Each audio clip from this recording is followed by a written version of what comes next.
Howdy gang, this is Jerry, and today I'm here to take a second look at the Remo Rocket. The Remo Rocket is a 16th scale short course truck that I received from Banggood.com, and this particular kit, this particular truck I received is the kit form. And it's kind of nice that Banggood Banggood and Remo offer a kit version of this little truck. For experienced RCers, it's always nice to be able to put your own equipment and own radio and such in a truck. And for newer folks, they also have the RTR version, which has a brushed motor in it, a brushed 390 size motor and a 2-channel radio system. Seems like a decent little rated run package, but my version is the kit version. And about a month ago I did my first look review. I had a thread over at RC Groups where I showed how the kit went together, and I posted some running video and I identified a couple of issues with the truck stock. And so today I wanted to kind of talk about what I've done to kind of mitigate these issues somewhat. And so here's the truck. It's a nice pretty little red body, red with a back, kind of has that semi-carbon fiber black and gray look to it. First off, one thing that I've done is that spare tire. I've removed that spare tire. That is a lot of weight. This may not really seem like it, but these tires, being up high on that body, ends up having a lot of weight that was really detrimental to handling. So that was one thing that I did to take that off, but that was kind of a minor issue. The two main issues I identified with this truck were the tires and the shocks. And I have, you can see this tire here is a mini pin tire.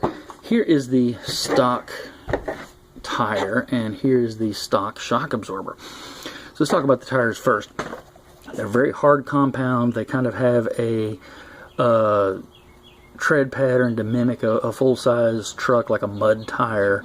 Very hard compound though, and so they don't get good traction anywhere. I never found a surface that I was happy with these tires on, whether it was asphalt, worn asphalt, or smooth concrete, or dirt oval, or sand, or off-road tracks, kind of a rough off-road track. Nothing. These tires, they slip and they slide a lot with my brushless power. Maybe if you had that 390 size brushed motor where you didn't have a whole lot of power, these tires might do better. But with my brushless motor, these tires were not good. The second issue was the shock absorbers. These nice and pretty, they came pre-assembled, have this nice pretty red ring on them. They're nice looking shocks, but they're spring only. There's no dampening in them. There's no gaskets or O-rings, so you can't add oil. And the spring rate, they're kind of stiff, so the truck ends up bouncing around a lot. So, how did I get around these? Let's come back to the truck, take the body off. First off, the tires. These tires are a mini pin tire that I got from Hobbyking. These tires are stocked as the replacement part for Hobbyking's Turnigy 16th scale racing buggy. And I used the rear tires on all four corners. That racing buggy, you know, buggies very often have narrower front tires, so I used the rears on all four corners here. And these tires, I've used them on other RCs in the past. I have a Turnigy 16th scale short course truck, and I used these same tires on that short course truck, and I really liked them. That short course truck also came with bad tires, so seems to be an epidemic for short course trucks. The stock tires are focus on scale looks instead of actual performance. So these tires, I was familiar with them. They get great traction almost everywhere where I run, and so I knew I would be happy with them. And I've run about a battery and a half through this truck with these tires now, and yes, I am happy with these tires. They do good on this truck, and they're sold as either pre-mounts or loose tires with you buy the rubber separate from the foam, separate from the rim. And if you want to go with these tires, I'll have the link down in the description. Just get the tires. Do not buy the pre-mounts, and you don't need the foams. I'm actually running the Remo foam inside the Hobbyking tire. The And also, if you have a dealer somewhere near you, these Hobbyking Turnigy cars are actually made by Acme. So if you see the Acme Proton Racing Buggy, that's actually the same buggy. And so those tires, this is the same tire. So this is actually an Acme tire. I shouldn't call it a Hobbyking tire. One issue with this tire and these rims is that the bead on this tire is designed to be glued, and these are a 3-piece rim. So my first thought was, hey, I'll just clamp these tires on, and if I don't like them, I can take them off and put the stock Remo tires on or some other tire. But the clamp, there wasn't enough bead for the clamping action of this 3-piece rim to grab onto, so I had to glue them down. Which was ended up being no big deal because I like these tires. They worked great on this truck.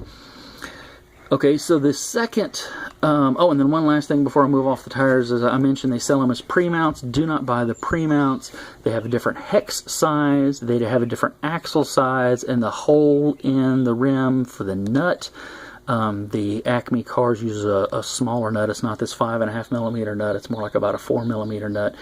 And so the hole is not big enough to fit a 5.5 millimeter driver in. So don't buy the pre-mounts, just buy the rubber and then use the Remo rims. If you don't want to ruin the stock rims, just go ahead and pick up a spare set of these Remo rims from Banggood.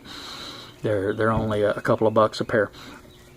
So that's it. So buy the loose rubber tires. The tires are about $5 a pair, $4 or $5 a pair from Hobbyking. And then I'm using the Remo rims and the Remo foams. Okay, shock absorbers. I am also running the Acme Turnigy Hobbyking shock absorbers. These oil-filled shocks, again, the rear ones actually are off of my Turnigy 16th scale short course truck. I've upgraded my shocks for the short course truck to aluminum bodied version, and so these I had as spares.